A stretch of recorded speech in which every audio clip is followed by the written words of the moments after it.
So, as promised, we have a PowerPoint for you. Uh, First off, I'm going to go through continents, basic stereotypes for each one. The brands are in, like, sections of the continents. I'll tell you when we get there. Uh, Asian cars, generally reliable, usually pretty easy to work on. A lot of them are, like, kind of nothing burgers. Like, not as much as Americans, because a lot of American cars are just complete nothing burgers. But there's usually just not a lot going on for like fun or cool points, save for a few select models. The fun ones, a lot of the times, are expensive. There are some cool quirks, like the early 2000 CRV, which you'll hear mentioned later in the presentation. Uh, it has a table and it's one of the coolest little SUVs. Uh, Europe, the pinnacle of luxury and performance in the market. I was like tired as fuck when I wrote that. That sounds corny. They're normally less reliable. Because most of them come from Germany and are over engineered to shit. Uh, but used on some brands, you get three guesses which ones. Uh, are it's like gambling, like putting it all on red. Uh, but they're almost. It's so hard to find a boring European car. Uh, their parts are gonna be more expensive. Because you have to ship them from Europe most of the time. Especially like the higher end brands, like you know my baby boys, BMW, uh, and Audi and all of that. But it, yeah, it'll be a little bit more expensive, but in my opinion, if you can find a good one of the reliable ones, or just an easy one to work on, it's so worth it. But they are over-engineered to shit, which, uh, especially the German ones. A lot of other European ones aren't really over-engineered, but the pinnacle of German engineering does end up popping up quite a lot. Uh, fucking the where so in like a normal car, you just take your old battery out, put it back in. Well, not put it back, put a new one in. You know what the fuck I'm saying, Darius. Oh, you're not supposed to see this yet. Uh, put the other one back in, and then you're good. In a German car like a BMW, you need to take the old battery out, put the new battery back in, code the new battery so that it can optimally be charged by the alternator, and it can like tune the alternator and all that, and then you can drive the car. So it's more complicated to do a lot of stuff. Then we have USA, USA, USA. Uh, the older ones are generally really easy to work on. Like a socket set and a couple of beers will get your car running by Monday morning most of the time. Uh, Newer cars, not so much. They're taking a page out of early 2000s German books in more recent years. A lot of them are just straight up nothing burgers. Like nothing burgers with extra nothing sauce that do nothing special. But there are a few like very big gems.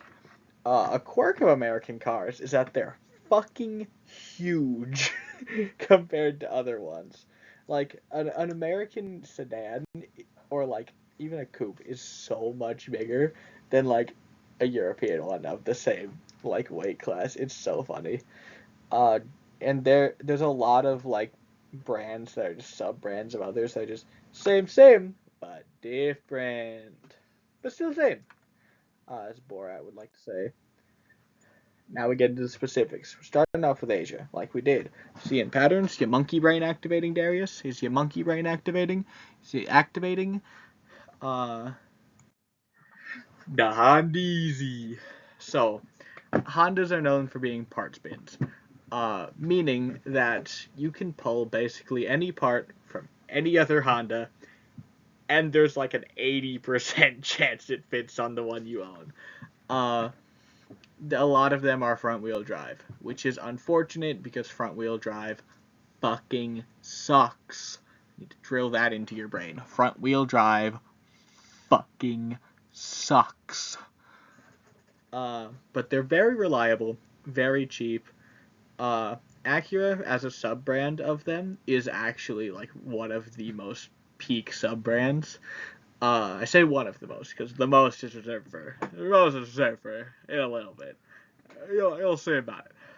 But Acura shares all the perks of a Honda, but also has like a bit more performance here and there, and be more luxury on some models. It's got some nicer interiors. The aftermarket is booming for Hondas for a very small number of models. A lot of models you won't find shit for, but like others you'll never be able to find a non OEM a fucking OEM part for because it's all aftermarket and it's all better. But they're known to be fun cars that you can just kind of beat on. Uh, there were standout models. I'm sure you read them at the time it took me to talk to. Subaru, I will kill you. I will kill you.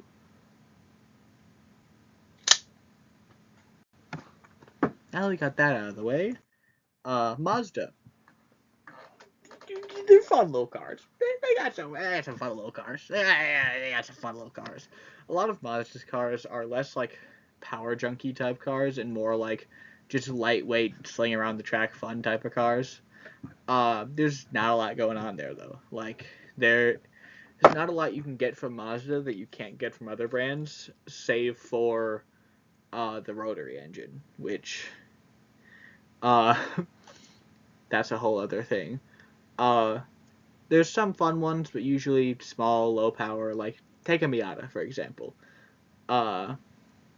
Then they're all pretty reliable except for the rotaries. The rotaries are kinda known to be dog shit, at least in the price range that you gave me. They quite literally drink oil because of their lubrication design. And their seals are really weird. It's kind of a whole mess. I'm not too familiar with the rotary platform, so take what you hear with a grain of salt. Standouts are like the Mazda 3, specifically the 3-speed. That's a really good one. The MX-5 also known as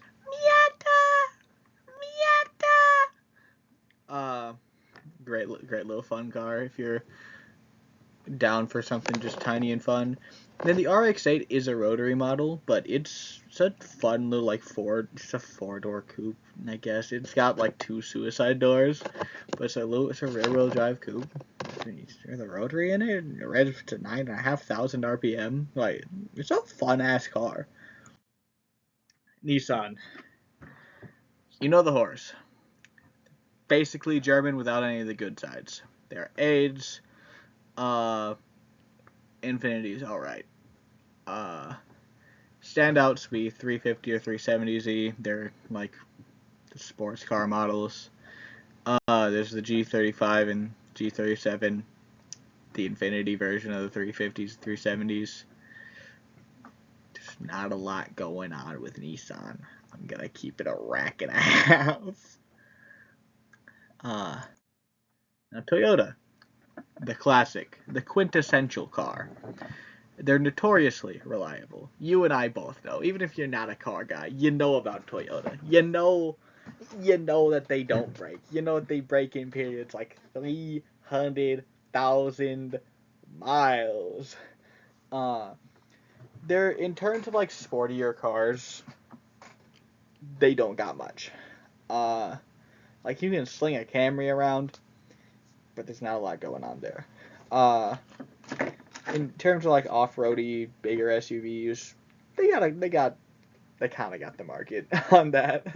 But no, you know the drill. Standouts would be like the Tacoma, the 4Runner, the Land Cruiser, And the V6 Camrys kind of fucking move. Like, not saying they're that fast, but they kind of fucking move. Uh, Lexus, the only sub-brand worth its own page. It's a sub-brand of Toyota. It is Toyota reliability with Mercedes level luxury. Lexus, I cannot recommend Lexus enough. I've never owned one, but like I love them. They have a place in my heart. They were made specifically to compete with the Germans in the luxury market. A lot of them are very moddable, pretty damn fast, really damn fun. They'll be comfy as fuck. The whole brand's a standout. Uh, I did forget to cover a couple of brands in this slideshow. Uh, Kia, I would steer at least 1,000 miles clear of them. They're known to get stolen. They're known to break a lot. They're just really low build quality cars. Hyundai, on the other hand, there's a couple models I can excuse. Like their basic models, like the Elantra, the Sonata. Those are the same story as Kia, because same, but different, but still same. Uh, but like the Genesis, be it Genesis Coupe, is a really it's a niche platform. You're not gonna find a lot for it, but it's a fun little car. Uh, the Tiburon's the same way. It's just same but different again. But the Genesis sedan and the Equus are where like we put you on something, little boy. They're rear-wheel drive executive sedans that weigh like below 3,500 pounds, and the V6, the lowest model, because it can come with a 4.6 or a 5-liter V8. Let me repeat that: a fucking V8 from Hyundai, uh, with rear-wheel drive. It can do burnouts, trust me. Uh, it's they're they're pretty damn neat. I had a V6 Genesis for a while, and like it failed me one time. That's because a relay went out, but it's a 2 cent part. It's so uh, but yeah, those are like really good cars. Uh, they're very spacious, both in front and back. Very comfy. Like their leather quality is surprisingly good, especially in the V8 model. And if you get a fully loaded one, you get a backup camera, heated and cooled leather seats, fucking like 400 horsepower. Oh no, it's 390 rear wheel horsepower within a 6-speed auto transmission, and like a fun fucking time. If I'm gonna keep it a rack. Uh, Mitsubishi is another one I forgot to cover. Uh, they're kind of like all the good bits of Subaru without like me needing to kill you. They have a really good all-wheel drive system. They have some fun little cars. Like I've seen the Galant be cool. They got the Eclipse. They got the 3K GT. They have the Lancer. The Lancer's their big model. The If you get a Lancer, I'm not gonna fault you for that. A Lancer's kind of cool. You can find a Lancer Evo.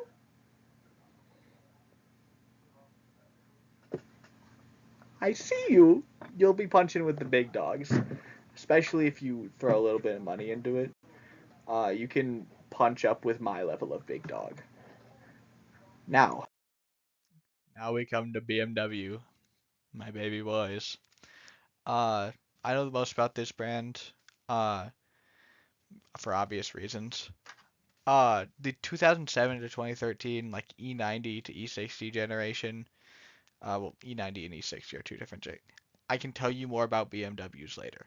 But those aren't the most reliable things in the world. They tend to break, as we've seen. Uh, Earlier than that, though, the like E46 generation, and like E36, hell, even the E30s. I doubt you want an E30, but that generation, they're a lot more robust, a lot easier to work on, comparatively. They're still German. They're not they're not the horror movie of German that you're used to. Uh, Later models are pretty damn reliable, but harder to work on, obviously. Uh, they tend to be more expensive, especially for parts and maintenance. They a lot of times will take premium gas, which I know you don't like, but it could be worth it for a little bit of aura.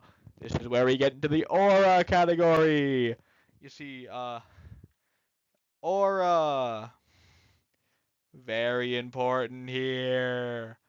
Aura is always important. Now let me erase all that. They're very sporty, very fun to drive. There's nothing quite like it. You can't get you you can't get better than BMW in my opinion. Now, remember the adage, nothing is more expensive than a cheap BMW, but you know, it could be worth it. I can't figure out how to get it to the next slide.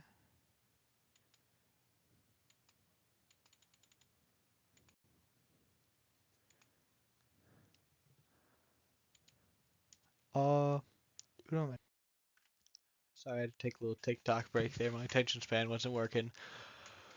So now we move on to Audi. Uh, Anything. No, no, look me dead in the eyes when I say this to you, Darius. Anything with the 2.0 T inline 4 turbocharged motor is an instant no buy.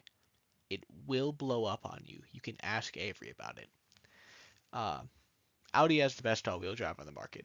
There's no ifs, ands, buts, questions about it. They waffle stomp the competition in terms of all-wheel drive. They're still complicated and expensive to work on for the most part. There's some that are like really bulletproof, like the 1.8T and manual transmission A4s, but I know you don't like manuals, so there's that. But they're very fun cars. They're not as sporty as BMWs, at least in my opinion. They don't handle quite as nice, but they're still very fun to drive around, mess around with. You can mod them pretty easily. And if you need any like further info on Audi, Avery is your guy. Uh, my headset dipped out, so now I have to re-record this. Gonna speed through it. They're on non-sport models. They're not very engaging. The steering and handling is very light, airy. Yeah, like it says later, very quiet, very like comfy. Nothing really like that. Uh, their sports models end up being very surgical. They're good at everything, but they don't have like that wow X factor, I guess you'd say. I don't know. You might like them a little bit more, but that's just me. But they kind of move. In any event, they move. They kind of move. Some standouts. Uh, the ML55 or ML63 AMGs are like really cool SUVs. They're big hulking V8s. That are in a nice SUV form. Now they're not the most reliable, but my grandma has a similar one and it's been running on hopes and dreams for like about as long as I've been alive. So I don't know what that tells you. The E55 AMGs from like 2008, 2004, 2008, something like that. Uh, they're pretty cheap and they also have a crazy V8, so you can have a lot of fun with those. Again, kind of reliability issues. It's reliability versus fun here. Uh, in the 80s 300D, uh, that shit's like notoriously bulletproof. You're not gonna get you're not gonna get much better when it comes to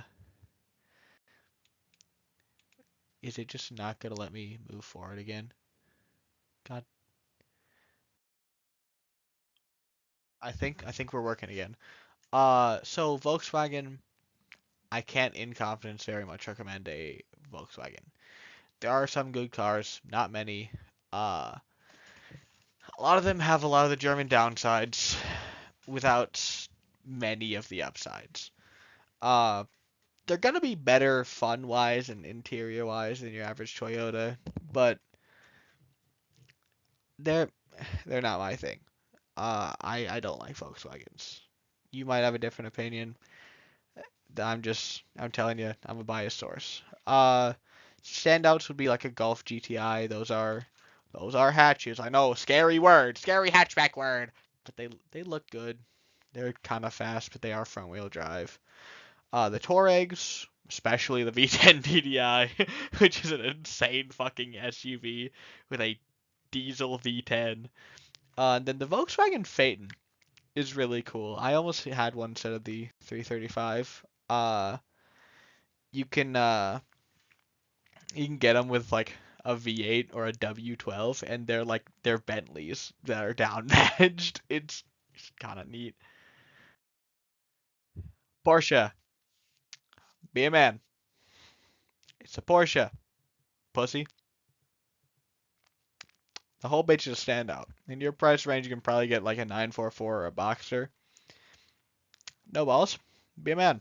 Drive a Porsche. Punch with the big dogs. Saab. You know ball. Uh, they're really neat. They're not. I don't know. I like I say I don't know a lot about them. But they're heat. I almost got one instead of my 335. Uh, I think it was like a 2011 Saab 93. It was all-wheel drive, turbo four-cylinder with a nice auto. They have cool features. They're not gonna be the fastest thing on the road. They have cool features.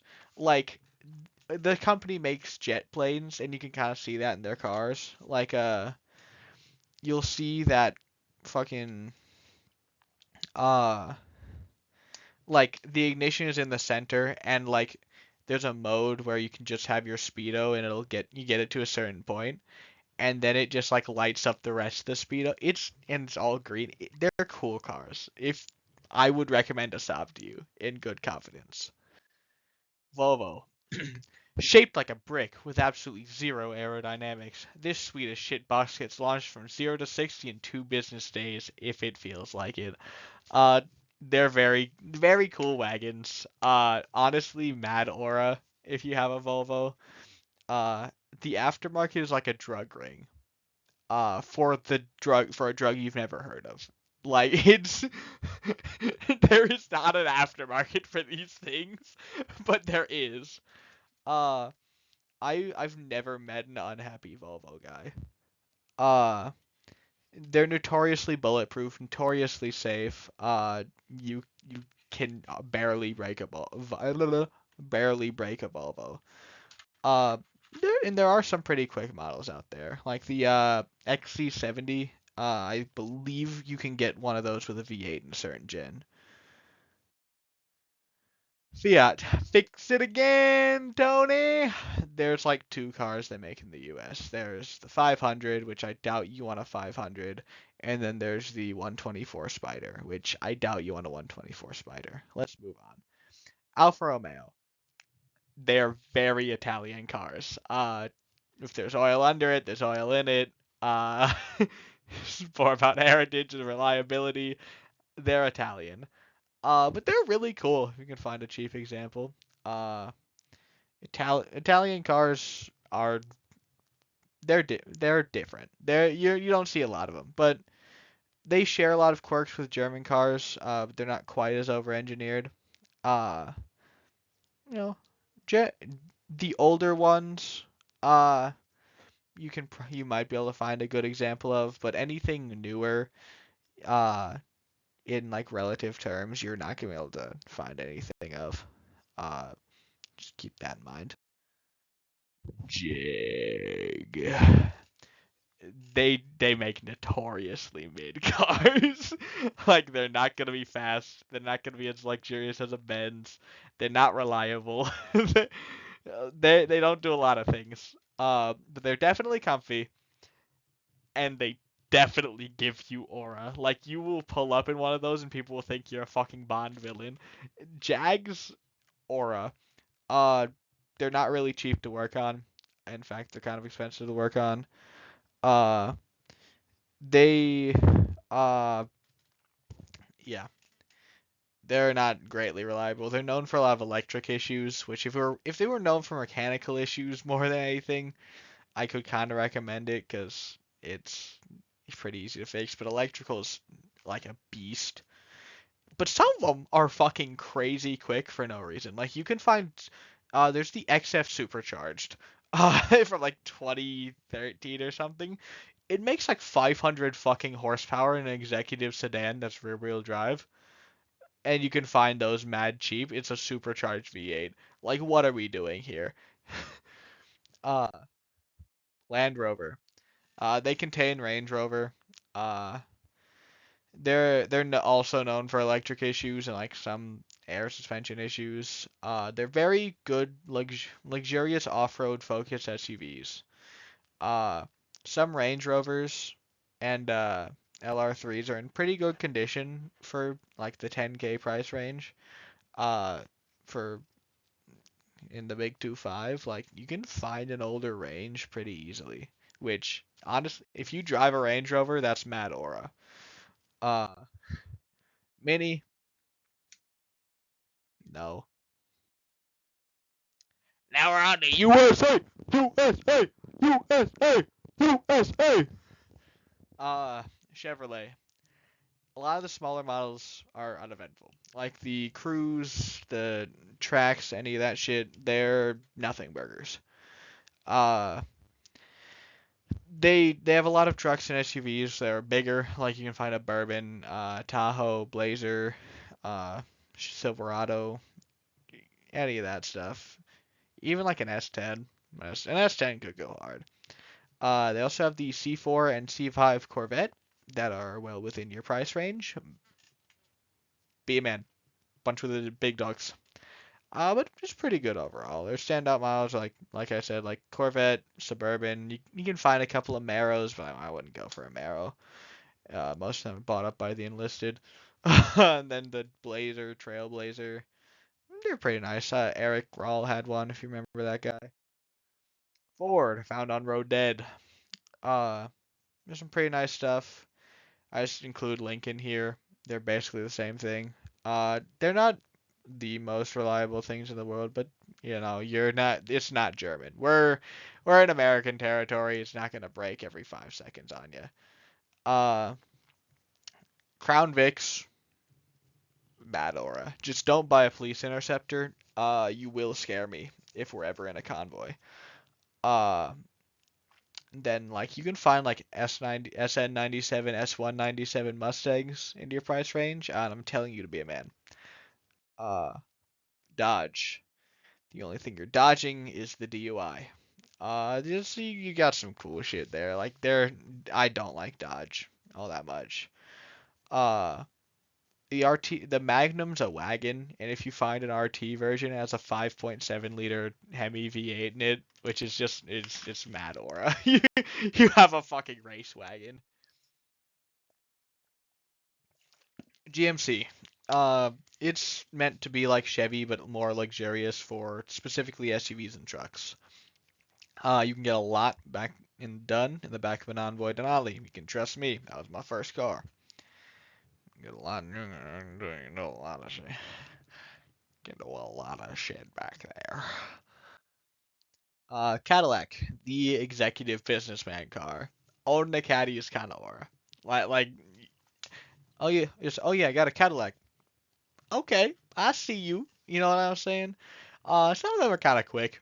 They're not a lot of them, but some of them are kind of quick. I doubt you find like a V or even a V black, especially not V Blackwing model in the price range. But if you do, I would get one. Because that's just mad cool. They're very comfy. That's what they do. They're comfortable like luxury cars. And I think they always have great styling. It's very sharp, very yeah. You've seen a Cadillac. You know what it's like. You can also find DeVilles, which are just like straight land yachts, and I think that's amazing. Uh, Chrysler Buns. The 300C is kind of alright if you can find an SRT8 one, but I doubt you find an SRT8. And I wouldn't recommend it. Pontiac, rest in peace. I don't know a lot about Pontiac, but ooh, there it went. Pontiac was just any GTO or GXP model. It's pretty cool. They all have V8s. They all have a fucking Corvette engine in them. But Buick, it's a nothing burger. It is the quintessential nothing burgers. Jack of no trades, master of fuck all. It's a snooze fest. You're going to sleep. There's nothing notable about a Buick. Uh, in conclusion, get a fast car and be a man, pussy. Roll with the big boys. Go get yourself a Corvette.